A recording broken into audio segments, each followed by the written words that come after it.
ഇന്നത്തെ എൻ്റെ ഒരു മോർണിംഗ് വ്യൂ ആയിരുന്നു ഇത് ജൂൺ 5 ആയതുകൊണ്ടാണെന്ന് ആരും വിചാരിക്കരുത്. ഇത് സിറ്റി ഡെവലപ്മെൻറ്റിൻ്റെ പാർട്ടായിട്ടാണ്.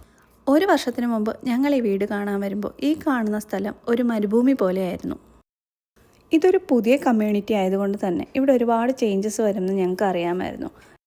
ഇവിടെ ഒരു ട്രെയിലാണ് വരാൻ പോകുന്നതെന്ന് അറിഞ്ഞപ്പോൾ ഓരോ ചേഞ്ചസും ക്യാപ്ചർ ചെയ്യണം എന്നുള്ളൊരാഗ്രഹം തോന്നി. അത് കൗതുകം ലേശം കൂടുതലായതുകൊണ്ടല്ല. ഇന്നലെ കണ്ടൊരു സ്ഥലമല്ല ഇതിന്ന്. ഒരു മാസം കഴിയുമ്പോൾ ഇങ്ങനെ ആവണമെന്നുമില്ല. ഞാൻ വന്നപ്പോൾ ഉള്ള സ്ഥലം എങ്ങനെ ആയിരുന്നു എന്ന് പിന്നെ കാണാനും കൂടി വേണ്ടിയിട്ടാണ് ഞാനിതൊക്കെ റെക്കോർഡ് ചെയ്തത്. ഇപ്പോഴും കാഴ്ചയിൽ വലിയൊരു മാറ്റം ഇവിടെ തോന്നുന്നില്ലായിരിക്കും. കഴിഞ്ഞ ഒരു വർഷമായി ഇവിടെ നടക്കുന്ന മാറ്റങ്ങൾ ഞാൻ കാണുന്നുണ്ട്. ഇനി വരുന്ന എത്രയോ വർഷങ്ങൾക്ക് വേണ്ടിയിട്ടുള്ള പ്ലാനിങ്ങും എക്സിക്യൂഷനുമാണ് ഈ കാണുന്നത്. അങ്ങനെ അളന്നും കുറിച്ചും മരം വെക്കുന്നത് ഞാൻ ഒരുപാട് നേരം നോക്കി നിന്നു. ഇത് കണ്ടു നിന്ന് കുറച്ച് അധിക സമയം ഞാൻ കളഞ്ഞെങ്കിലും കാണാൻ നല്ല രസമുണ്ട്. അതൊക്കെ കണ്ടു കഴിഞ്ഞപ്പോൾ അടുത്തുള്ള പാർക്ക് വരെ ഒന്ന് നടക്കാൻ പോയി. ഇന്നത്തെ ദിവസം വെച്ചതല്ലെങ്കിലും ഈ ഒരു വീഡിയോ കൂടി എനിക്കിതിൽ ആഡ് ചെയ്യാൻ തോന്നി.